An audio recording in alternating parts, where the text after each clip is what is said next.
Hi hello friends, സുഖമായിട്ടിരിക്കുന്നു എല്ലാവരും. ഇന്നും പതിപോലെ ഞാൻ എൻ്റെ വീട്ടിൽ വന്നിട്ടുണ്ട്, ചെറുകോല്, നമ്മുടെ സ്വന്തം വീട്ടിൽ.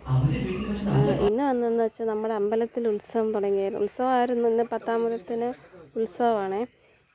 ഘോഷയാത്രയും ഒക്കെ ഉണ്ട്. അപ്പോൾ നമ്മൾ രാവിലെ പോകാനായിട്ട് കുളിച്ചൊരുങ്ങി സുന്ദരിയായിട്ട് ഒരുങ്ങി നിൽക്കുകയാണ്. നമ്മുടെ ബ്രേക്ക്ഫാസ്റ്റ് ഇന്ന് ഇഡ്ഡലിയും ചമ്മന്തിയാണ്. പിന്നെ അമ്പലത്തിൽ പോയിട്ട് വരുമ്പോൾ ഉച്ചയാകുമല്ലോ, അപ്പോഴത്തേനും കുറച്ച് പണിയൊക്കെ ഒന്ന് ഒതുക്കി വെക്കാമെന്ന് ഓർത്ത് ഞാനും അമ്മയും കൂടെ കുറച്ച് തോരനും ക്യാബേജ് തോരനും അവിയലും ഒക്കെ ഉണ്ടാക്കി വെക്കാമെന്ന് ഓർത്ത് ഇങ്ങനെ അടുക്കളയിൽ നിൽക്കുക. അമ്മ എന്നോട് രാവിലെ തൊട്ട് പറയുന്നുണ്ട്, അമ്പലത്തിൽ പോയിട്ട് വാ നോക്കി നിൽക്കാം. പക്ഷേ എനിക്കുണ്ടല്ലോ കൂട്ട് വേണം. എന്തിനും വീടിന് വെളിയിലോട്ട് എവിടെയെങ്കിലും ഇറങ്ങി എനിക്ക് കൂട്ട് വേണം. ഒരാളുടെ ഇങ്ങനെ കൈ പിടിച്ച് നടക്കാതെ എനിക്ക് സമാധാനം വരത്തില്ല. ഒറ്റയ്ക്ക് പോകാൻ എനിക്ക് എന്തോ ഒരു ചമ്മലാണോ മടിയാണോ എന്തോ എന്നെ കൊണ്ട് പറ്റും. ഒന്നെങ്കിൽ അമ്മ വേണം, ഇല്ലെങ്കിൽ നാത്തൂൻ വേണം, ഇല്ലെങ്കിൽ കെട്ടിയൻ വേണം. ഇവരാരും ഇല്ലാതെ എനിക്കങ്ങനെ ഒരിടത്ത് തന്നെ പോകാൻ ഒരു മടിയാണ്. അപ്പം നമ്മൾ രാവിലെ തോരനൊക്കെ വെച്ചു. അതിനു മുമ്പ് വീടൊക്കെ അടിച്ചു തുടച്ചു വൃത്തിയാക്കി. ഇനിയൊരു അവിയലും കൂടെ വെക്കാൻ വെച്ചിട്ട് പോകാം. പിന്നെ തിരിച്ചു വരുമ്പോൾ എന്തെങ്കിലും ഒരു മോരുകറിയോ എന്തെങ്കിലും വെച്ചാൽ മതിയല്ലോ. അപ്പം നമ്മൾ പണിയൊക്കെ ഒതുക്കിയിട്ട് രാവിലെ അമ്പലത്തിൽ പോകാനിറങ്ങി. അങ്ങനെ അമ്പലത്തിലൊക്കെ പോയി രാവിലെ തൊഴുതിട്ട് വന്നു. ഭയങ്കര തിരക്കായിരുന്നു കേട്ടോ. അമ്പലത്തിലൊക്കെ പോയി നമ്മൾ വീട്ടിൽ തിരിച്ചു വന്നു. ഉച്ചക്കത്തെ ഫുഡൊക്കെ കഴിച്ചിട്ട് നമ്മൾ വീണ്ടും ഘോഷയാത്ര കാണാൻ പോകണേ. ഒരു നോട്ടീസിൽ അവർ 2 മണി നോങ്ങണ്ടെന്ന് തോന്നുന്നു. 2 മണിയാണ് സമയം കൊടുത്തിരുന്നത്. പക്ഷേ വന്നപ്പോൾ 5 മണിയായി കേട്ടോ. നമ്മൾ 4 മണി തൊട്ടവിടെ ജംഗ്ഷനിൽ പോയി നമ്മൾ ഒത്തിരി ആൾക്കാരുണ്ടായിരുന്നു. അവിടെ പോയി നിന്ന് 5 മണിയൊക്കെ ഘോഷയാത്ര വന്നപ്പോൾ. കുറച്ച് ദൂരമുണ്ട് അവിടെ നിന്ന് വരണ്ടേ. എല്ലാ ഐറ്റംസും ഉണ്ട്. കഴിഞ്ഞ വർഷത്തിനേക്കാളും കൂടുതൽ പരിപാടികളുണ്ടായിരുന്നു ഇപ്രാവശ്യം. കാണാൻ നല്ല ഭംഗിയായിരുന്നു കേട്ടോ. പ്രത്യേകിച്ച് നമ്മുടെ അമ്പലത്തിലാകുമ്പോൾ കാണുമ്പോൾ ഒരു സന്തോഷമല്ലേ. താലപ്പൊലിയും മുത്തക്കൊടിയും ചെണ്ടമേളവും കുറേ പുതിയ കറുത്ത കരടിയല്ലോ, ചിമ്പാൻസി. അത് നല്ല രസമായിരുന്നു കേട്ടോ. ഒരു വെള്ള കരടി ഉണ്ടായിരുന്നു. കറുത്ത ചിമ്പാൻസി നമ്മുടെ ഇടയിലോട്ടൊക്കെ വരുമ്പോൾ നമ്മൾ പേടിച്ച് പിള്ളേരൊക്കെ ഭയങ്കര കൂവലായിരുന്നു. നല്ല രസമായിരുന്നു.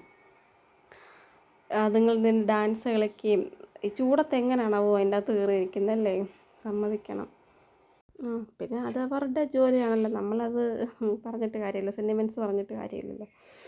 പിന്നെ നിങ്ങളുടെ അവിടെയൊക്കെ ലോഡ് ഷെഡിങ് ഉണ്ടോ രാത്രിയിൽ? എൻ്റെ അമ്മീ നമ്മൾ നല്ല ഒന്നുറങ്ങി വരുമ്പോഴായിരിക്കും കറണ്ട് പോകുന്നത്. അതോടെ ഉറക്കം പോവും. എന്തൊരു കഷ്ടമല്ലേ. പകൽ കറണ്ട് പോയാലും കുഴപ്പമില്ല, രാത്രിയിലല്ലേ മനുഷ്യർ നല്ലതായിട്ട് കിടന്നുറങ്ങുന്നത്. അത് പോട്ടെ.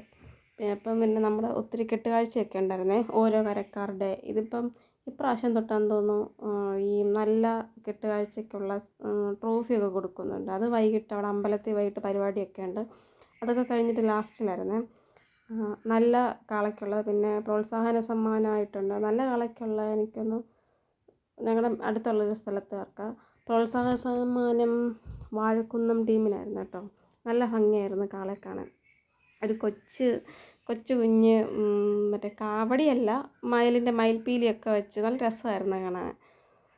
പിന്നെ ഈ കാള മേളി വരെ പോകത്തില്ല കേട്ടോ. അമ്പലം കുറച്ച് പൊക്കത്തിലിരിക്കുന്ന മലയാണ്, അങ്ങ് അവിടം വരെ പോകത്തില്ല. അതുകൊണ്ട് ആ ജംഗ്ഷനിൽ തന്നെ ആ കാള വെച്ചിട്ടുണ്ട്, വാഴക്കുന്തമെന്ന് പറഞ്ഞാൽ. പിന്നെ കൈകൊട്ടിക്കളിയൊക്കെ ഉണ്ടായിരുന്നു. എൻ്റെ നാത്തൂനൊക്കെ ഉണ്ട് കേട്ടോ അതിനകത്ത്. അത് കഴിഞ്ഞിട്ടാണ് ഈ തുള്ളൽ കേട്ടോ. തുള്ളലെന്ന് പറഞ്ഞാൽ ഡാൻസ് കളിക്കുക, മോശമായിട്ട് പറഞ്ഞല്ലോ കേട്ടോ. വൈകിട്ട് ഈ ഘോഷയാത്രയെല്ലാം അങ്ങ് ചെന്ന് കഴിഞ്ഞിട്ട് ചെണ്ടമേളവും പാട്ടൊക്കെ ഇട്ട് അവിടെയുള്ള നമ്മുടെ അനിയന്മാരും ചേട്ടന്മാരും എല്ലാം കൂടെ ഡാൻസ് കളിക്കുന്ന കണ്ടുകൊണ്ടിരിക്കുന്നത്. അത് കഴിഞ്ഞിട്ടാണ് നമ്മുടെ രാത്രി പരിപാടി, ഗാനമേളയും ഒക്കെ തുടങ്ങി. പറയിടിയിലുണ്ട് അതിൻ്റെ ഇടയ്ക്ക്. നല്ല ഒരു പ്രത്യേക ഭംഗി. നമ്മൾ ഒരു വർഷം കാത്തിരുന്ന് കിട്ടുന്നൊരു ആഘോഷമല്ലേ. നമ്മുടെ അമ്പലം, നമ്മുടെ നാടെന്ന് പറയുമ്പോൾ ഒരു പ്രത്യേക ഫീലല്ലേ. നമ്മുടെ അല്ലിക്കുട്ടൻ അവിടെ കിടന്ന് ഡാൻസ് കളിക്കുക കേട്ടോ. കൂടുള്ള കുഞ്ഞ് അവൻ്റെ കൂടെ അംഗൻവാടി പഠിച്ചാണേ, അടുത്ത് തന്നെയുള്ള, പേര് മറന്നു കേട്ടോ. അതിനെ കണ്ടപ്പോൾ ഭയങ്കര സന്തോഷമായി പിള്ളേർക്ക്. കുറേ നാൾ കൂടി കണ്ടതാണ്. അവിടെ കിടന്ന് ഡാൻസും കളിയൊക്കെ ആയിരുന്നു. പിന്നെ നമ്മുടെ അല്ലിക്കുട്ടൻ്റെ ബർത്ത്ഡേ കേട്ടോ, മെയ് 1-ാം തീയതി. എല്ലാവരും ഒന്ന് വിഷ് ചെയ്തേക്കണേ. 5 വയസ്സാവും കുഞ്ഞിന്. ഇപ്പോഴും നല്ല ക്യൂട്ടാണേ. അപ്പം നമുക്ക് അടുത്തൊരു വ്ളോഗുമായിട്ട് അടുത്ത ആഴ്ച കാണാം. Okay, by.